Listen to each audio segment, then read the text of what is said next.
হলো, হরিদাসকে ছাদনা তলায় নিয়ে আসা হলো, 7 পাকে ঘোরা হলো, শুভদৃষ্টি হচ্ছে। কি মায়েরা সহজে কেউ ডাকাতের সঙ্গে শুভদৃষ্টি করবে? হ্যাঁ, ডাকাত দেখলে আমরা ভয়ে পালিয়ে যাবো, তাই না? যে যেখানে পারবো পালিয়ে যাবো, আর তাতে কিনা আবার ডাকাতের সঙ্গে শুভদৃষ্টি হচ্ছে। হ্যাঁ, এটা কেমন একটা ব্যাপার না? সবাই বলে ওরে পান পাতাটা সরিয়ে বরের দিকে তাকা রে, তাকা। হ্যাঁ, সে তো ভয়ে ঠক ঠক করে কাঁপছে, বরের দিকে তাকাবে। ও তোরা সাগমা জানা রে,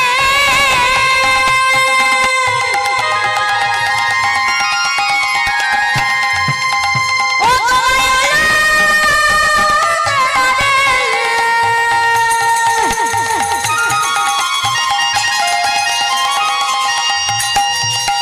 সাগমা জানা রে,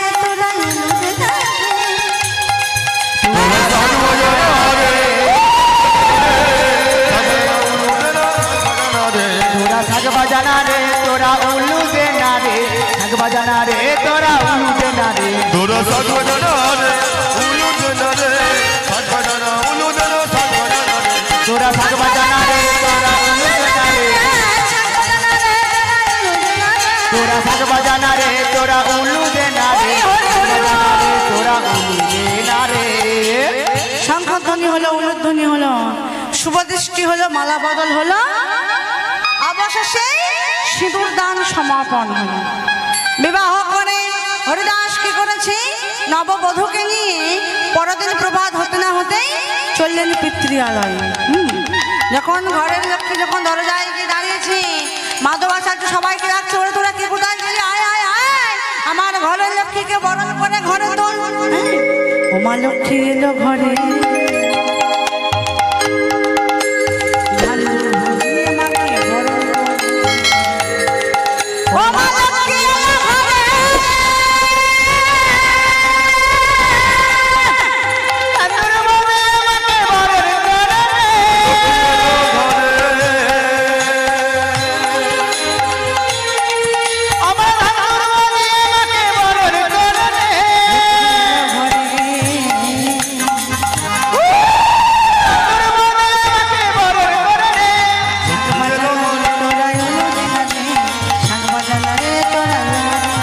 তোরা শাক বাজানা রে উলু দে না রে, শাক বাজানা রে তোরা উলু দে না, তোরা উলু দে না রে, তোরা উলু দে না রে, শাক বাজানা রে তোরা উলু দে না রে, তোরা শাক বাজানা রে তোরা উলু দে না রে, শাক বাজানা রে তোরা উলু দে না রে। মাগো ঘরের লক্ষ্মীকে বরণ করে ঘরে তোলা হলো।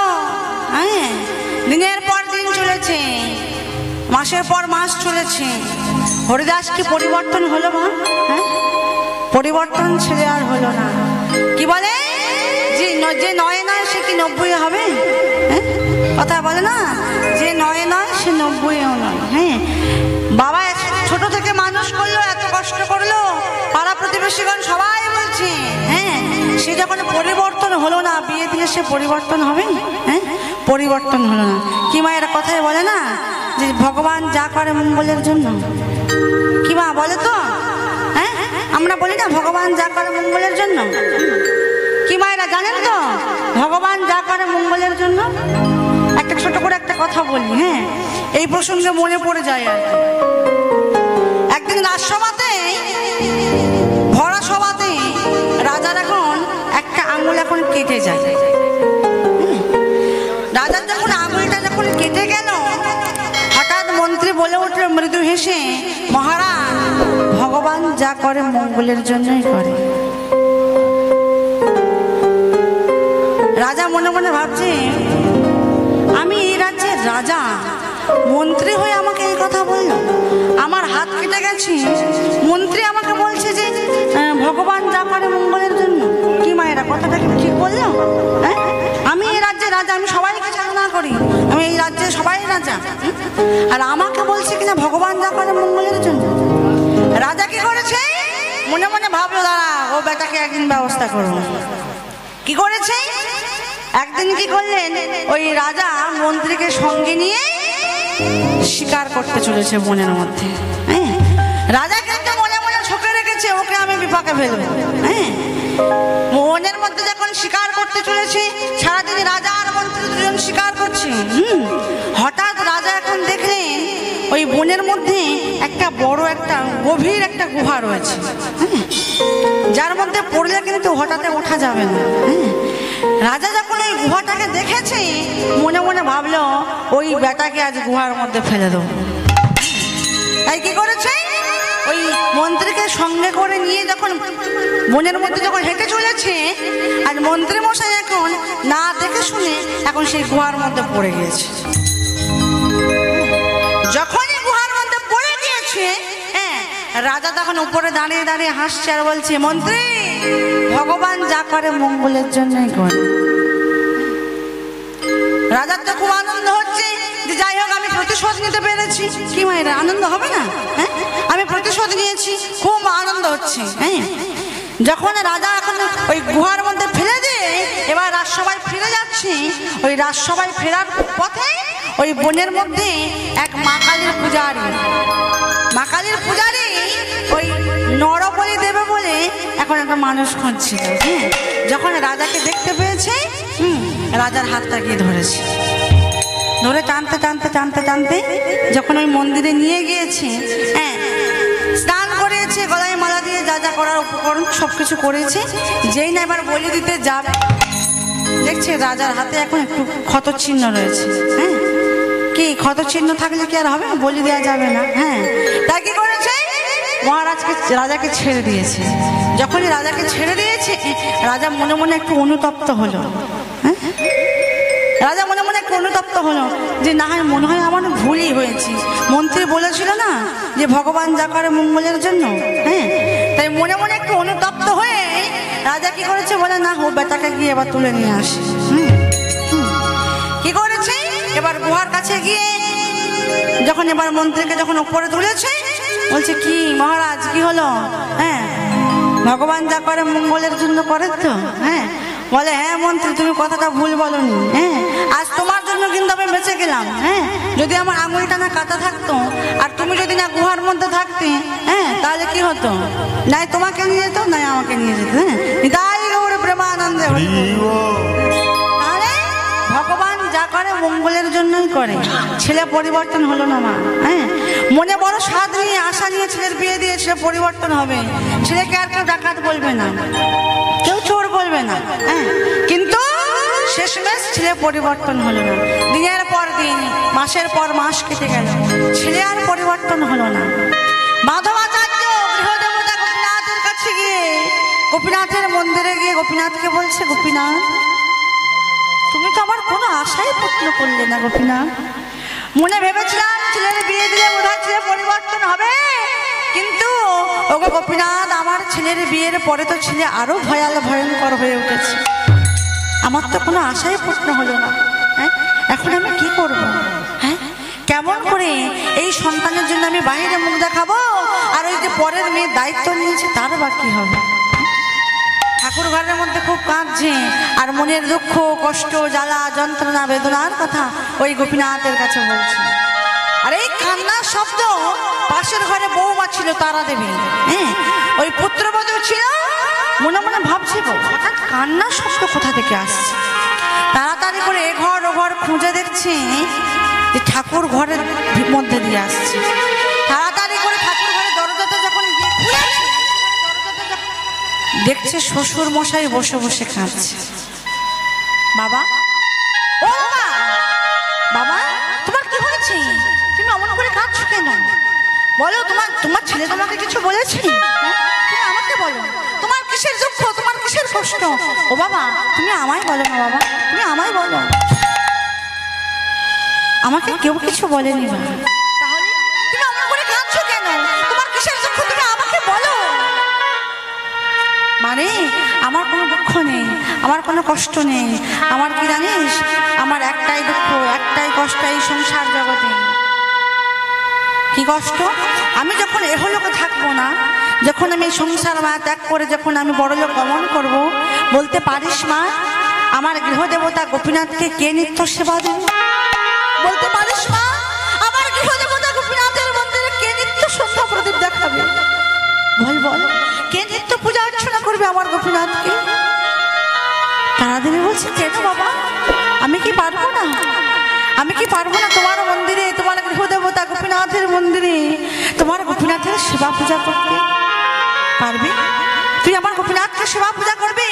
গোপীনাথ, দেখো গোপীনাথ, আমি ধন্য ধন্য গোপীনাথ, আজ আমি বড়ই ধন্য, আজ আমি বড়ই খুশি। গোপীনাথ, আজ তোমার সেবা পূজা করার জন্য আমার ঘরের লক্ষ্মী, হতে পারে আমার ছেলে ডাকাত, হতে পারে আমার ছেলে চোর, আমার ছেলে তোমার মন্দিরে আসে না, তোমার সেবা পূজা করে না। গোপীনাথ, আমার ছেলে তোমার মন্দিরে এসে তোমার চরণে কোনোদিন তুলসী চন্দন দিল না, কিন্তু গোপীনাথ আমার ঘরের লক্ষ্মী, আমার পুত্রবধূ তোমার নিত্য সেবা পূজা করবে। গোপীনাথ, আজ আমি বড়ই খুশি। গোপীনাথ, আমি বড়ই খুশি। আমি গোপীনাথ, তুমি তোমার চরণে আমার পুত্রবধূ, আমার বৌমার তুমি সুমতি দিও, তুমি তোমার চরণে সেবা করতে পারো। ওই গোপীনাথের মন্দিরে, গোপীনাথের কাছে, গোপীনাথের সিংহাসনে মাথা ঠুকতে ঠুকতে ঠুকতে ঠুকতে ওই গোপীনাথের শ্রীপাদ পদ্মে মাধবাচার্য দেহ রাখলেন। বাবা, বাবা, তুমি একটি বারের জন্য তুমি আমাকে কথা বলো। পাশের ঘরে হরিদাস ছিল, কান্নার শব্দ পেয়ে ছুটতে ছুটতে ছুটতে ছুটতে ঠাকুর ঘরে এসে দেখছে পিতা অচৈতন্য অবস্থায় পড়ে রয়েছে। বাবা, ও বাবা, তুমি একবার কথা বলো না বাবা, তুমি একবার আমাকে হরিদাস হরিদাস বলে ডাকো বাবা, তুমি একবার আমাকে হরিদাস বলে ডাকো। আমি তোমাকে কথা দিচ্ছি, আমি কথা দিচ্ছি, আমি আর কোনোদিন ডাকাতি করবো না। তুমি আমার একটা বার, শুধু একবারের জন্য তুমি আমাকে হরিদাস বলে ডাকো। কিন্তু মাগো, কে ডাকবে, কে কথা বলবে? হ্যাঁ বাবা, এই সংসার মা ত্যাগ করে পরলোক গমন করেছে। হরিদাস ডাকাত হলে কি হবে মা, চোর হলে কি হবে? পিতার শ্রাদ্ধ কর্ম করলেন। পিতা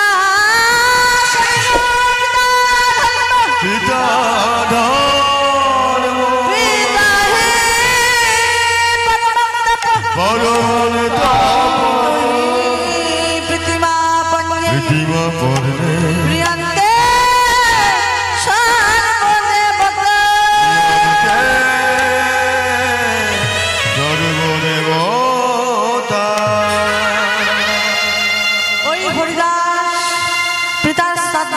শেষ করলেন।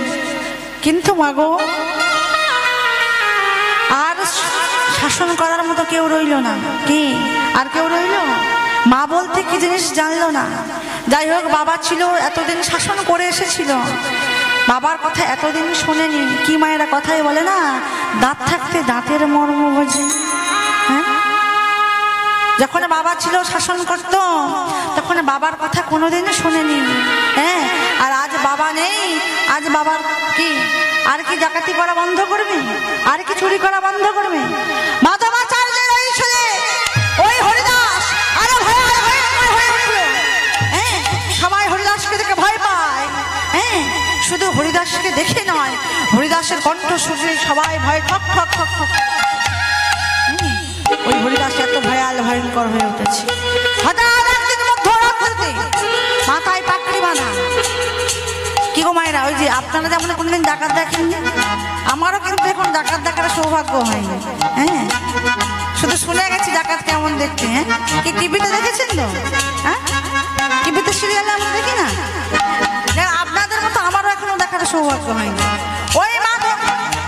ওই মাধবাচার্যের ছেলে হরিদাস, মাথায় পাকড়ি বাঁধা, মাথায় পাকড়ি বাঁধা, কপালে রক্ত চন্দন, হাতে লাঠি, সর্বাঙ্গ রক্ত মাখা, দরজায় ভয়াল ভয়ঙ্কর রূপ নিয়ে দাঁড়িয়ে রয়েছে। আর দরজায় এসে ডাকছে, তারা, ও তারা, তাড়াতাড়ি দরজা খোলো।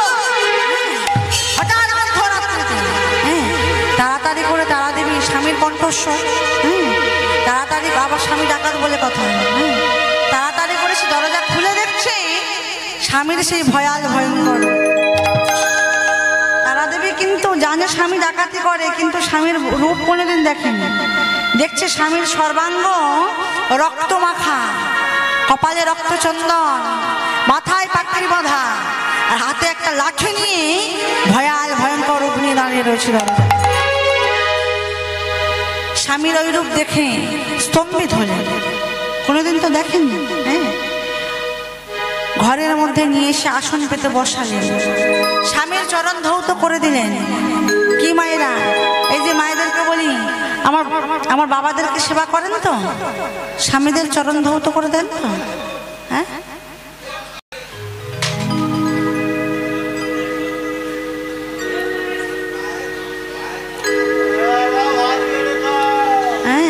কি করলেন?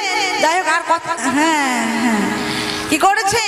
তাড়াতাড়ি করে স্বামীকে আসন পেতে বসিয়ে স্বামীর চরণ ধৌত করে দিয়েছে। ও যা হবার আগে হতো, এখন আরো সব হয় না, তাই না? কি মায়ের, এখন সব হয় নাকি? এখনো হয়, তবে আপনাদের ওদিকে হয়তো হয়, আমাদের ওদিকে আর একদমই কিছু হয় না। হ্যাঁ, কি করেছে? স্বামীর চরণ ধৌত করে স্বামীর চরণে প্রণাম করলেন, আর প্রণাম করে স্বামীর সর্বাঙ্গ রক্ত মাখা নিজের অঞ্চল দিয়ে স্বামীর সর্বাঙ্গ পরিষ্কার করে দিলেন। সর্বাঙ্গ পরিষ্কার করে দিয়ে তাড়াতাড়ি করে ঠাকুর ঘর থেকে প্রসাদ নিয়ে এলেন। প্রসাদ নিয়ে এনে বলছে, এই নাও স্বামী, হাত পাতো। যখনই বলেছে এই নাও স্বামী, হরিদাস হাত দুটোকে বাড়িয়ে দিয়েছে, দাও দাও প্রসাদ। তারা দেবী ঠাকুর ঘর থেকে প্রসাদ নিয়ে এসে হরিদাসের হাতে দিয়েছে। হরিদাস ভক্তি সহকারে প্রসাদ সেবা করেছে। মাগো, প্রসাদ তো সেবা করলো, আর ওই স্বামীর ওই রকম আচরণ দেখে, এই ভক্তি আচরণ দেখে তারা দেবী গোপীনাথের কাছে গিয়ে বলছে, গোপীনাথ, ও গোপীনাথ, সবাই তো আমার স্বামীকে ডাকাত বলে, সবাই তো আমার স্বামীকে চোর বলে। গোপীনাথ, হতে পারে আমার স্বামী চোর, হতে পারে আমার স্বামী ডাকাত, কিন্তু গোপীনাথ, আমার স্বামী তো তোমার প্রসাদকে অবহেলা করে না। হতে পারে আমার স্বামী ডাকাত, কি মা, তাই না? কিন্তু আমার স্বামী ডাকাত বলে যে তোমার প্রসাদকে অবহেলা করবে, আমার স্বামী তোমার প্রসাদকে তো অবহেলা করে না। তবে কেন গোপীনাথ, কেন তুমি আমার স্বামীর সুমতি ফিরিয়ে দাও? গোপীনাথ, শুনেছি গোপীনাথ, শুনেছি ডাকার মতো ডাকলে নাকি পাথরের দেবতাও কথা বলে। গোপীনাথ, ডাকার মতো ডাকলেও নাকি পাথরের দেবতাও সাড়া দেয়। তবে কেন গোপীনাথ তুমি আমার ডাকে সাড়া দাও? গোপীনাথ, ও তারে ডাকলে নাকি পাওয়া যায়, আমি শুনেছি না। তারে ডাকলে নাকি পাওয়া যায়, শুনেছি গানে। তারে ডাকলে নাকি পাওয়া যায়, শুনেছি কানে। ও তারে ডাকলে নাকি পাওয়া যায়, আমি শুনেছি না। তারে ডাকলে নাকি পাওয়া যায়, শুনেছি গানে। ওই নাচলে দয়া হলে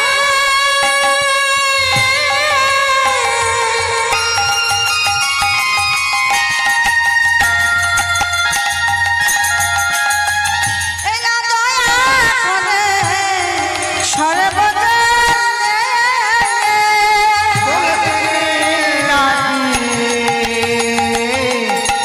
দয়াল হরি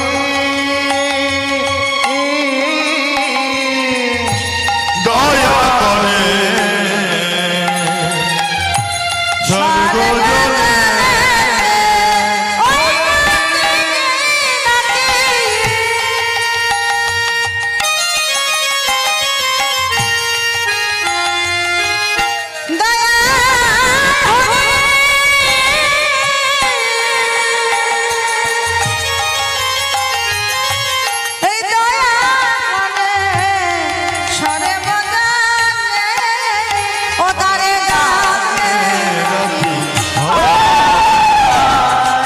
শুনেছি গানে। তারে ডাকলে নাকি পাওয়া যায়, শুনেছি কানে। তারে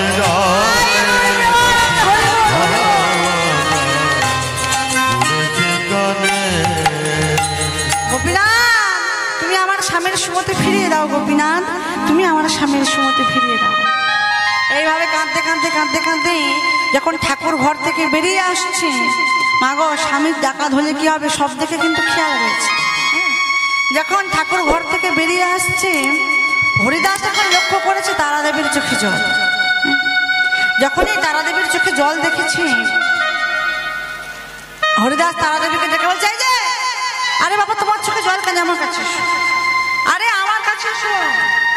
কাছে দেখেছি, তোমার চোখে জল কেন? আরে তুমি এমন করে কাঁদছো কেন? তোমাকে কেউ কিছু বলেছে? কেউ কিছু বলেছে? তুমি শুধু একবার আমাকে বলো, কে তোমাকে কি বলেছে, আমি তাকে লাঠির ঘায়ে ঠান্ডা করে দেবো। কি মায়েরা, আমার স্বামী যদি ডাকাত হয়, কারো সাধ্য আছে আমাকে কেউ একটা কথা বলবে? কি মায়েরা বলবে? হ্যাঁ, সবাই তো আমার স্বামীকে দেখে ভয় পায়, তাহলে কারো সাধ্য আছে আমাকে কেউ একটা কথা বলবে? না স্বামী না, আমাকে কেউ কিছু বলেনি। কে আমাকে কি বলবে? কেউ কিছু বলেনি। তাহলে তুমি এমন করে কাঁদছো কেন? কিসের দুঃখ, কিসের কষ্ট, তুমি আমায় বলো। ও বুঝেছি, বুঝেছি, আমি বুঝেছি তুমি কেন কাঁদছো। তুমি কারো সোনার অলংকার দেখেছো? গলার অলংকার? তোমার সোনার অলংকার চাই? কারো কানের অলংকার দেখেছো বা হাতের অলংকার? তুমি চিন্তা করো না, আমি একদিনে তোমার বহু টাকার সোনার অলংকার এনে দেবো। একদিন তোমার বহু টাকার সোনার অলংকার এনে দেবো। না স্বামী, আমার সোনার অলংকার চাই না। আরে বাবা, তোমাকে কেউ কিছু বললো না, তোমার সোনার অলংকার চাই না, তাহলে তুমি কাঁদছো কেন? কি হয়েছে তোমার? আমাকে বলো। তোমার স্বামী যদি অভয় দাও তাহলে একটা কথা বলো, বলো, তুমি নির্দ্বিধায় বলো আমাকে কি হয়েছে তোমার। জানো স্বামী, লোক মুখে শুনলাম ওই পাশের গ্রামে নাকি ভাগবত পাঠ হচ্ছে। যখনই বলেছি যে পাশের গ্রামে ভাগবত পাঠ হচ্ছে, যার যেমন মন সে তো তেমনই ভাববে। কি মায়েরা ভাববে না? এই যে আমরা এখানে একজন মায়েরা, আমার বাবারা রয়েছে, সবাই কি এক মন? কি মায়েরা, সবার এক মন হতে পারে কখনো? না তো। হ্যাঁ, যখনই ওই কথা বলেছে যে দেখেছো, আরে বাবা তুমি তো আমাকে আগে বলবে, যে কথাটা আমার মনে ছিল না, তুমি আমাকে সেই কথাটা মনে করে দিয়েছো। এই না হলে আমার সহধর্মিনী, এই না হলে আমার পতিব্রতা রমণী। হরিদাস মনে মনে ভাবছে যে আমি যদি এখানে একবার যেতে পারি, একদিন আমি বহু টাকার সোনার অলংকার আনতে পারবো। আর তারাদেবী মনে মনে ভাবছে, যদি আমার স্বামী ওই ভাগবত পাঠ শুনতে যায়, ওই পাঠক ঠাকুরের মুখের যদি হরি কথা, কৃষ্ণ কথা শ্রবণ করে, তাহলে বোধহয় আমার স্বামীর সুমতি হবে, আমার স্বামী আর ডাকাতি করবে না, আমার স্বামী আর চুরি করবে না, কেউ আমার স্বামীকে আর ডাকাত বলবে না। যার যেমন মন সে তেমন ভাবছে। তা হরিদাস বলছে, শোনো, এই যে তারা এক কাজ করো, তুমি রন্ধন করো, রান্না করো, আর খাওয়া দাওয়া শেষ করে সন্ধ্যার সময় যাবো। তারাদেবী মনে মনে ভাবলো, আমার স্বামী ভাগবত পাঠ শুনতে যাবে, সন্ধ্যার সময় যাব। কি মায়েরা ডাকাতি করতে কখন যায়? ডাকাতি করতে কখন যায়? দিনের বেলা যায়? রাত্রিবেলা যায়, তাই না? তা সন্ধ্যার সময় যাব। হ্যাঁ, এই বলে কি করেছে? রন্ধন করেছে, স্বামীকে যত্ন সহকারে সেবা করিয়েছে। আর এই সেবা করে যখন দেখলে বেলা গড়িয়ে সন্ধ্যা নেমে এলো, আর ওই সন্ধ্যার সময় হরিদাস কি করেছে? কপালে রক্তচন্দন দিয়েছে, হাতে লাঠি নিয়েছে, মাথায় পাকড়ি বেঁধেছে। আর এই মাথায় পাকড়ি বেঁধে হরিদাস ভয়াল ভয়ঙ্কর রূপ নিয়ে চলেছে কোথায়? এই ভাগবত পাঠ শুনতে। যেই না ঘরের বাহিরে পা দেবে, দেখছে একদল যাত্রী চলেছে। ও মায়েরা, আমরা দেখবেন মায়েরা, মেয়েরা কি করি, কোথাও যেতে গেলে একা যেতে ভালো লাগে না, তাই না? বেশ দু চারজন সঙ্গে গেল, বেশ ভালো লাগলো, গল্প করতে করতে গেলাম এলাম, কি তাই না? দু চারজন সঙ্গে গেলে গল্প করতে করতে গেলাম এলাম, বেশ ভালো লাগলো। হ্যাঁ, যখনই হাঁক দিয়েছে, কি ডাকাতের কণ্ঠস্বর শুনলে বসে থাকবে? লোক দাঁড়িয়ে থাকবে? হ্যাঁ, যখন ডাকাতের কণ্ঠস্বর শুনতে পেয়েছে,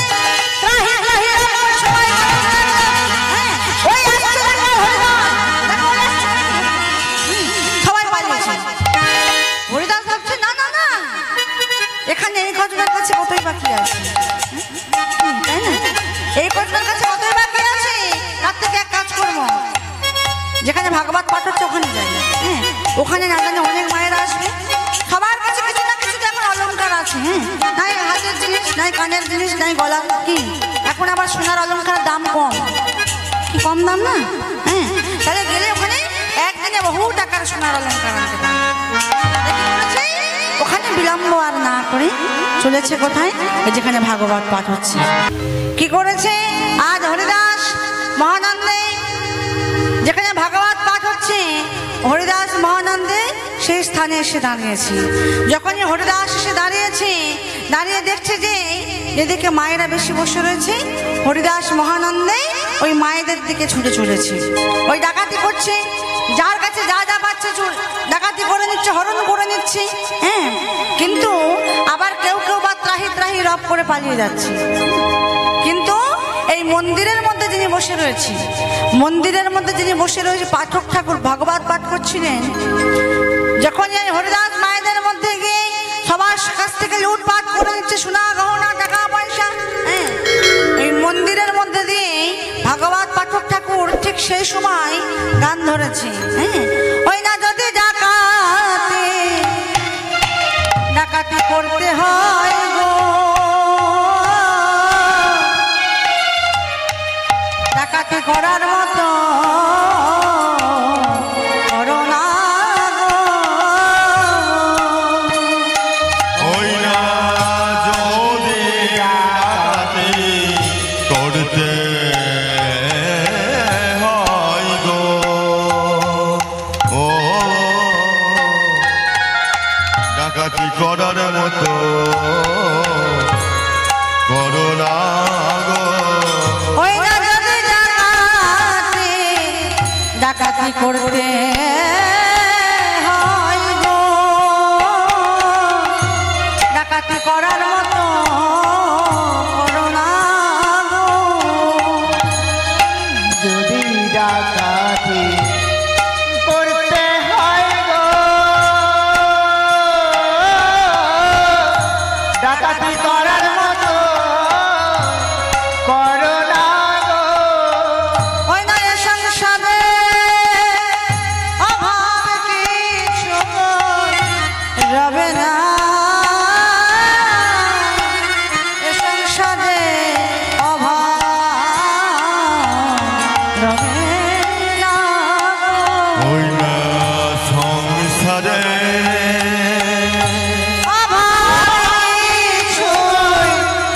রবে না,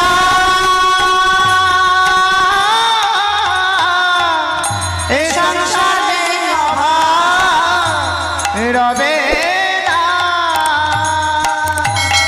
পাঠক ঠাকুর মন্দিরের মধ্যে দিয়ে বলছে যদি ডাকাতি করতে হয় তাহলে ডাকাতি করার মতো করো, যাতে একবার ডাকাতি করলে দ্বিতীয়বার আর ডাকাতি করতে না হয়, হ্যাঁ, যখন এই কথা শ্রবণ করেছি, হ্যাঁ, হরিদাস ছুটতে ছুটতে চলেছে, ডাকাতি করার মতো করো না, ডাকাতি করার মতো করো না, ডাকাতি করার মতো করো না, ডাকাতি করার মতো করো না, ওই না একবার ডাকাতি করলে জীবনে অভাব কিছুই রবে না, একবার ডাকাতি করলে জীবনে অভাব কিছু যাবে না, ওই না একবার ডাকাতি করলে জীবনে অভাব কিছুই রবে না, একবার ডাকাতি করলে জীবনে অভাব কিছু রবে না, ওই না একবার ডাকাতি করলে ওই না বৃন্দাবনের কালো সোনা, একবার ডাকাতি করলে একবার ডাকাতি করলে জীবনে বৃন্দাবনে কালো সোনা, বৃন্দাবনে কালো সোনা, অভাব কিছুই রবে না,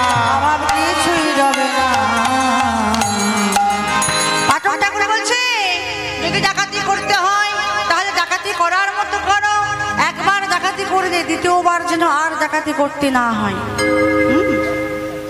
এ সংসারে যেন আর অভাব থাকে না, কষ্ট যেন আর না থাকে, হ্যাঁ, কাকে ডাকাতি করতে হবে বলছে ওই বৃন্দাবনের মা যশোমতীর দুলাল কৃষ্ণ কানাইকে, হ্যাঁ, তাহলে জীবনে আর কোনো অভাব থাকবে না, আর কোনো কষ্ট থাকবে না। যখন এই কথা শ্রবণ করেছে হরিদাস কি করেছে, ডাকাতি করা বন্ধ করে দিয়ে ছুটতে ছুটতে ছুটতে ছুটতে ছুটতে ছুটতে পাঠক ঠাকুরের সম্মুখে এসে দাঁড়িয়েছে। ও ঠাকুর মশাই, বলি ও ঠাকুর মশাই, কি যেন তুমি একটা কথা বললে যে দ্বিতীয়বার আর ডাকাতি করতে হবে না, কি কালো সোনা না কি একটা বললে না, বলি ও ঠাকুর মশাই ওই কালো সোনা পাবো কোথায়?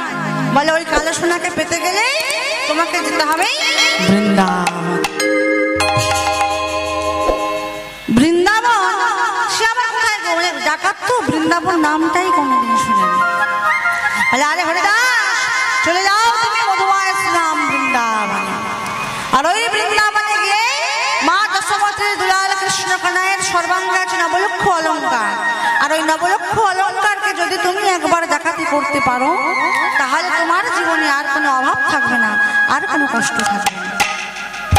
তাই কি করেছে, আজ ওই পাঠক ঠাকুরের কাছ থেকে জেনে নিয়ে হরিদাস আজকে চলেছে কোথায়? ওই বৃন্দাবন। পথে যদি ভুলে যায়, হ্যাঁ, তাই মুখে বলতে বলতে বলতে বলতে চলেছে আমি যাইব বৃন্দাবন, আমি যাইব বৃন্দাবন, যাইব বৃন্দাবনে, আমি যাইব বৃন্দাবন, আমি যাইব বৃন্দাবন, যাইব বৃন্দাবন, যাইব বৃন্দাবন, আমি যাইব বৃন্দাবন, আমি যাইব বৃন্দাবন, আমি যাইব বৃন্দাবন, যাইব বৃন্দাবন, আমি যাইব বৃন্দাবন, আমি যাইব বৃন্দাবন, যাইব বৃন্দাবন, আমি যাইব বৃন্দাবন, আমি যাইব বৃন্দাবন, যাইব বৃন্দাবন, যাইব বৃন্দাবন, আমি যাইব বৃন্দাবন,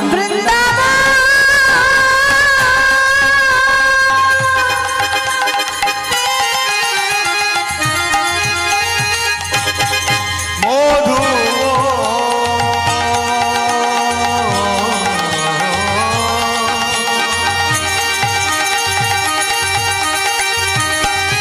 আমি যাব বৃন্দাবন,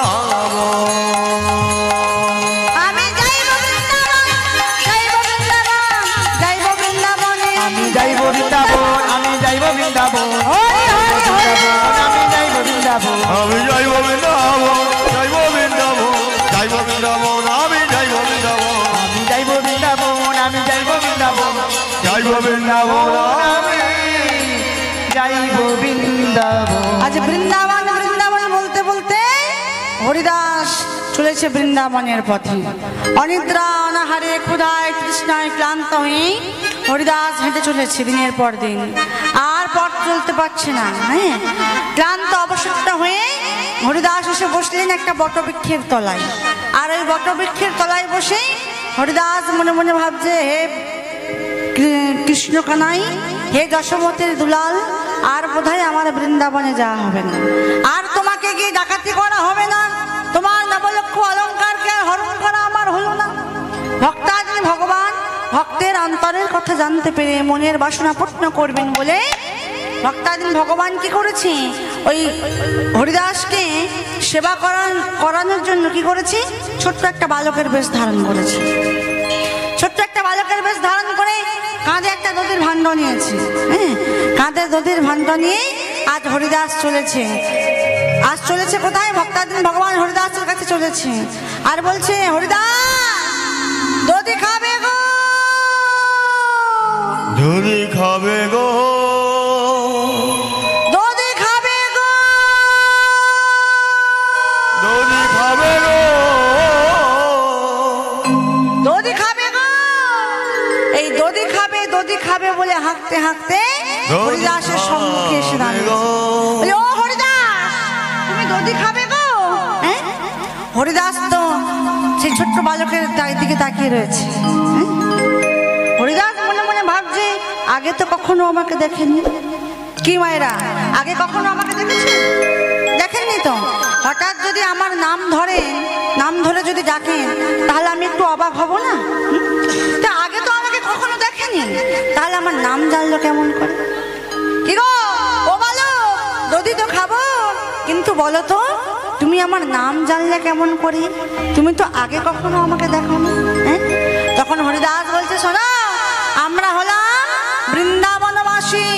ও হরিদাস, আমরা বদনে দেখলে বলতে পারি, বদন দেখলে বলতে পারি, আমরা বদনে দেখলে বলতে পারি, আমরা বদন দেখে বলতে পারি, ওই নাই আমরা বৃন্দাবনবাসী, বদনে দেখলে বলতে পারি। বলি আমরা বৃন্দাবন মাঝে বদন দেখে বলতে পারি, ওই নাই আমরা বৃন্দাবনবাসী, বদনে দেখলে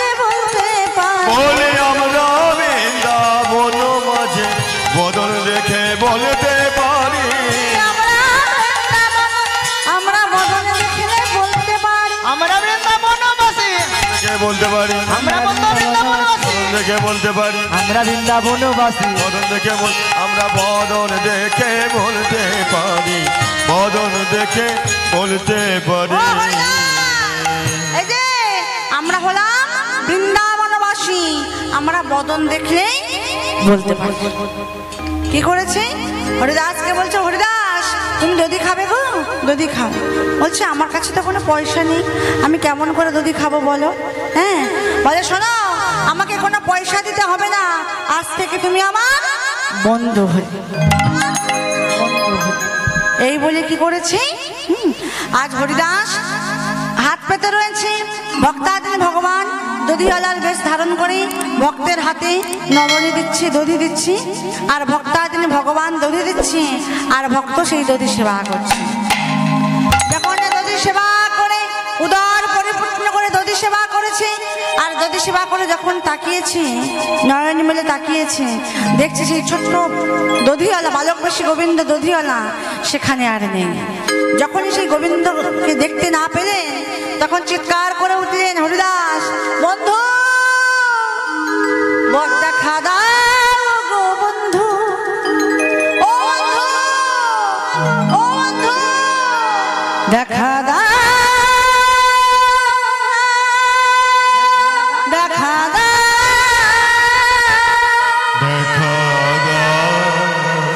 দেখা দাও,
যখন আপনার অর্থ থাকবে, টাকা পয়সা থাকবে, দেখবেন কত বন্ধু যাবে আসবে, তাই না?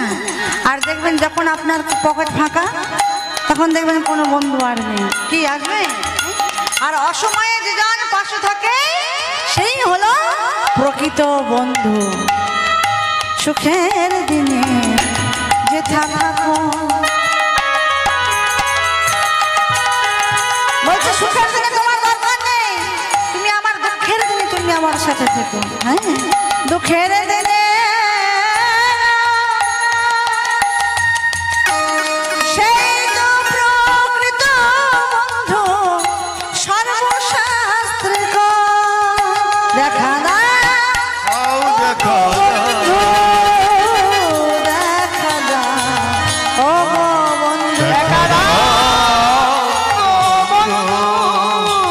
দেখা দাও ও গো বন্ধু, দেখা দাও, দেখা দাও,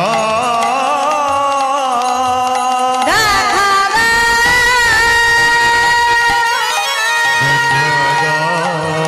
দেখা দাও, দেখা দাও, বন্ধু দেখা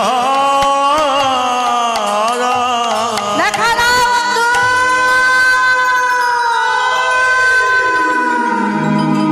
কে দেখা দেবে? ভক্তাদিন ভগবান সেখান থেকে অন্তর্ধান হলেন। পুনরায় হরিদাস আবার হেঁটে চলেছে। দেখলেন সম্মুখে একটা বড় গঙ্গা। গঙ্গা পার হবে কেমন করে? মাঝি চাই, নৌকা চাই তো। দেখছো অদূরে দাঁড়িয়ে রয়েছে নৌকা, মাঝি দাঁড়িয়ে রয়েছে। ও মাঝি, এই যে ও মাঝি ভাই, আমাকে পার করে দেবে গো? মাঝিকে কাছে কাছে ডেকেছে, হ্যাঁ, ও মাঝি আমায় পার করে দেবে গো। কিন্তু শোনো মাঝি, আমার কাছে কিন্তু না পারের করিনি, তবে তোমাকে একটা কথা দিচ্ছি, আমি ফিরে যাওয়ার সময় তোমাকে পারের করে দিয়ে তবে ফিরবো। হরিদাস জানে আমি অনেক টাকা পয়সা অর্থ আনবো, সোনা গহনা আনবো, তখন যাওয়ার সময় তোমাকে দিয়ে তবেই কিন্তু আমি ফিরবো। বলে শোনো, এমন সবাই বলে গো, কিন্তু একবার পাড়া পার হয়ে গেলে তখন আর কারো মনে থাকে না। হ্যাঁ, এসো এসো আমার নৌকাতে ওঠো। নৌকাতে উঠেছে, বেশ মাঝ নদীতে গিয়েছে। হরিদাস মাঝের দিকে তাকিয়ে তাকিয়ে ভাবছি যে আমাকে দধি খাওয়ালো তার যেমন দেখতে, তার যেমন রূপ, যে আজ মাঝে সেজে আমাকে পার করে দিচ্ছে, দেখে তো মনে হচ্ছে একই রকম দেখতে। হ্যাঁ, তাহলে কি এরা একই ছাঁচে গড়া রে, এরা একই ছাঁচে গড়া রে, ছাঁচে গড়া রে, ছাঁচে গড়া রে, এরা বৃন্দাবনের লোক যত একই ছাঁচে গড়া রে, ওই না বৃন্দাবন লোকই যত একই ছাঁচে গড়া রে, বৃন্দাবনের লোক যত একই ছাঁচে গড়া রে। ওই না বৃন্দাবনে লোক যত একই ছাঁচে গড়া রে। মাঝি কি বলছো? ও মাঝি, বলে জানো তো তোমার যেমন দেখতে, যে আমাকে দধি খাইছিল তারও ঠিক একই রকম দেখতে। হ্যাঁ, বলছে শোনো, এই যে আমার বৃন্দাবনটা কোন দিকে বলে দেবে মাঝি? বলে এই পথ ধরে সোজা চলে যাবে, দেখবে নূপুরের ধ্বনি শুনতে পাবে, আর ওই নূপুরের ধ্বনিকে অনুসরণ করে তুমি যাবে মধুময় শ্রীরাম। নৌকা থেকে নেমেই পথ ধরে চলেছে, দেখলেন সত্যিই তো নূপুরের ধ্বনি শোনা যায়। হ্যাঁ, রুনো ঝুনো বাজে নূপুর গোবিন্দ চরণে, রুনো ঝুনো বাজে রুনু ঝুনু রুনু ঝুনু পড়ে গেল সারা রে, ঝুনো ঝুনো ঝুনো আজ যেন পুর যেন গোবিন্দের চরণে। তাহা শুনি হরিদাস বৃন্দাবনে ধার, আহা চুরি বৃন্দাবনে যায়, রুনো ঝুনো বাজে গোবিন্দ চরণে। রুনু ঝুনু রুনু ঝুনু হরি হরি হরি, ঝুনো ঝুনো বাজে গোবিন্দের চরণে। হরিদাস বৃন্দাবনে এসে উপস্থিত হয়েছে। হ্যাঁ, মধুময় শ্রীরাম বৃন্দাবনে।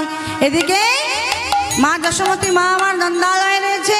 প্রভাত হতে না হতেই শ্রীরাম সুরাম দাম বসুদা মধুমঙ্গল সখারা সবাই মিলে গিয়েছে নন্দালয়।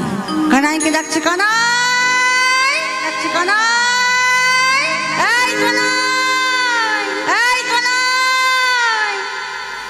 যখনই কানাইকে দেখেছি, মা যশোমতী মা আমার তাড়াতাড়ি করে ছুটে এসে শ্রীরামের মুখে হাত দিচ্ছে। এই শ্রীরাম, এই কথা বলিস না, জোরে ডাকিস না, কেন জানিস? আমি আজ গভীর রাত্রিতে কুস্বপ্ন দেখেছি। আজকে আমার গোপাল গোষ্ঠ গোচরণে যাবে না। কেন না, আমি কুস্বপ্ন দেখেছি আমার গোপালকে কে যেন হরণ করে নিয়ে চলে যাচ্ছে। শুধু তাই নয়, গোপালের সর্বাঙ্গের অলঙ্কারগুলোকেও ডাকাতি করে নিয়ে চলে যাচ্ছে। তাই বলি শোন, আজ তোরা গোষ্ঠ গোচরণে যা, আজকে তোদের ভাইকানায় গোচরণে যাবে। ছুটে গিয়ে যশোমতী মায়ের চরণ দুখানি জড়িয়ে ধরেছে। মাগো, যদি ভাই কানায় গোচরণে না যায়, তাহলে গাভীগণ মুখে তৃণ নেয়নি, আর সখাগণ এখনো কেউ জলস্পর্শ করেনি। মা, তুমি ভাইকে সাজিয়ে দাও, আমরা যেমন নিয়ে যাচ্ছি ভাই কানাইকে, আমি কথা দিচ্ছি তোমাকে, আবার ভাই কানাইকে তোমার করে আমি ফিরিয়ে দিয়ে যাব। তাই যশোমতী মায়ের কথা মতো আজ কি করেছি, সুন্দর করে সুসজ্জিত করে দিয়েছি। আজ গোষ্ঠ বিহারী আমার দাদা বলরামকে সঙ্গে লয়ে, শ্রীরাম সুদাম দাম বসুদাম মধুমঙ্গল সখাদি সঙ্গে লয়ে, নন্দ মহারাজের নবলক্ষ ধনুবৎসকে সঙ্গে লয়ে গোষ্ঠ গোচরণে গেছে। আর ওই গোষ্ঠ গোচরণ করছে, আর এদিকে ভক্তাদিনে ভগবান ভক্তের মনোবাসনা পূর্ণ করতে হবে না। হ্যাঁ, হরিদাস গাছের আড়াল থেকে দেখছে যে কোনটা হলো বৃন্দাবনের কৃষ্ণ কানাই। সবাই তো একই রকম দেখতে, তা কৃষ্ণ কানাই কোনটা জানবো কি করে, বুঝবো কি করে? এদিকে দাদা বলরাম সবাইকে ডাকছে, এই শ্রীরাম, হ্যাঁ, এই শোন, আজকে আমরা একটা নতুন খেলা খেলবো, তোরা আয় আয় আয় আয়। ওরে আমার প্রাণের ভাই রে, ওরে আমার প্রাণের ভাই রে, ওরে আমার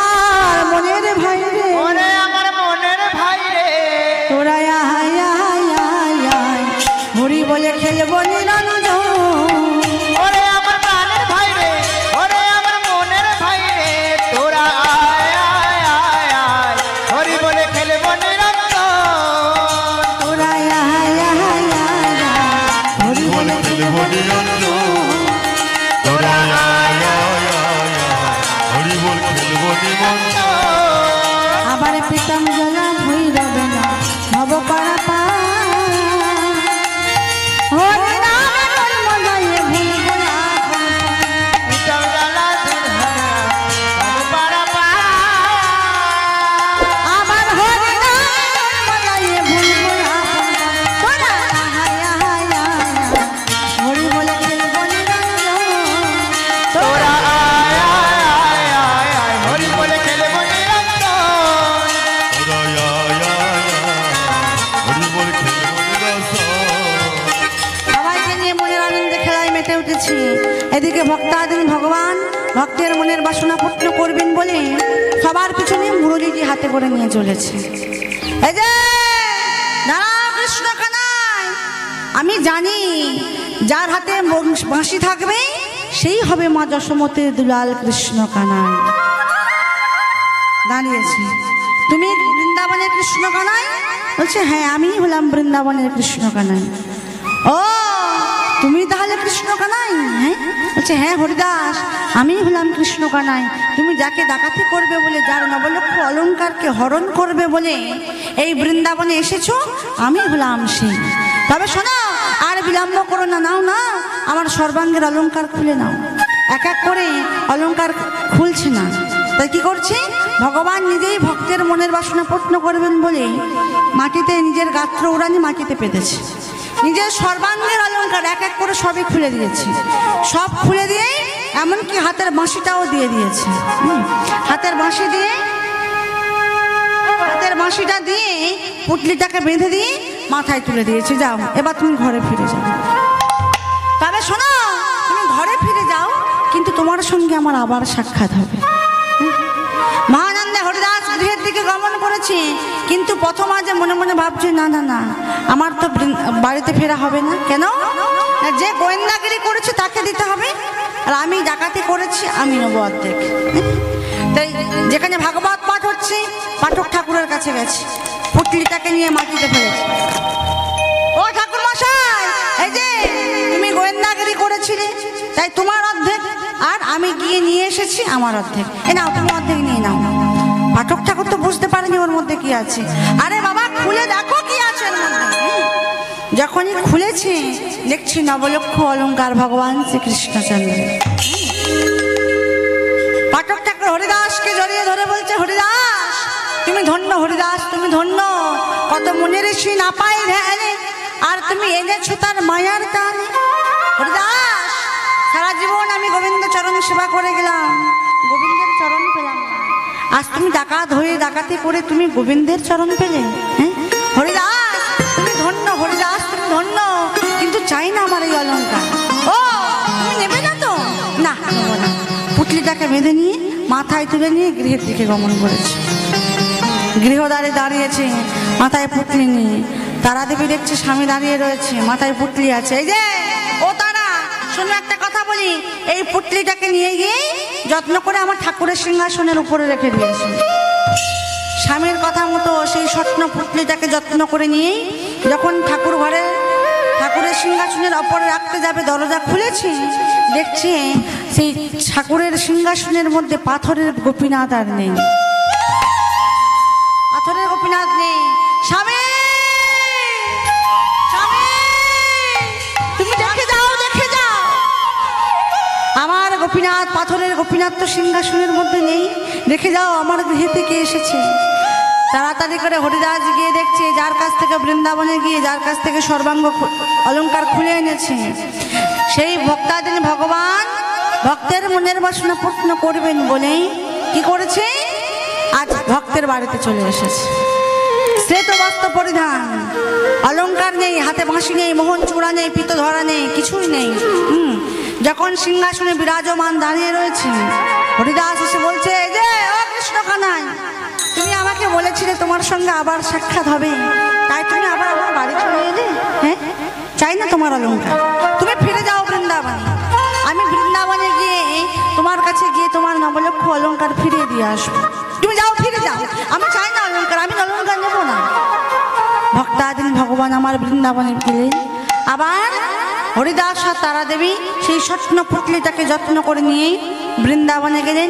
আর বৃন্দাবনে গিয়ে ভগবান শ্রীকৃষ্ণচন্দ্রকে সেই স্বপ্ন পুতলিটাকে নিয়ে ফিরিয়ে দিলেন। সেই সোনার পুতলিটাকে নিয়ে নবলক্ষ অলংকারগুলো আজ গোবিন্দকে ফিরিয়ে দিলেন। গোবিন্দকে ফিরিয়ে দিয়ে তারা দেবী আর হরিদাস বলছে, হে গোবিন্দ, আমি তোমার চরণ স্পর্শ করে কথা দিচ্ছি, আমি কোনোদিন আর ডাকাতি করব না, আমি আর কোনোদিন চুরি করব না। তবে তোমার রাঙা রাতুল চরণে আমার আশ্রয় দাও, তোমার রাতুল চরণে আমার আশ্রয় দাও, আমি আর কোনোদিন চুরি ডাকাতি করব না। হ্যাঁ, তাই কি করলেন? আজ ডাকাতি করে আজ তারা দেবীর জন্য স্বামীকে সৎপথে পাঠিয়েছিলেন বলে, সৎপথে এগিয়ে দিয়েছিলেন বলে আজ স্বামী ডাকাতি করেও আজ গোবিন্দের চরণ পেলেন। একেই বলে পতিব্রতা রমণী, আর একেই বলে সহধর্মিণী। তাই গৌর প্রেমানন্দে হরি, তাই গৌর প্রেমানন্দে হরি বল। তাই কি করলেন? হরিদাস আর তারা দেবী গোবিন্দকে বললেন, হে মাধব, তুমি যুগল হয়ে দাঁড়াও, আর আমরা যুগল চরণ দর্শন করে ধন্য হই।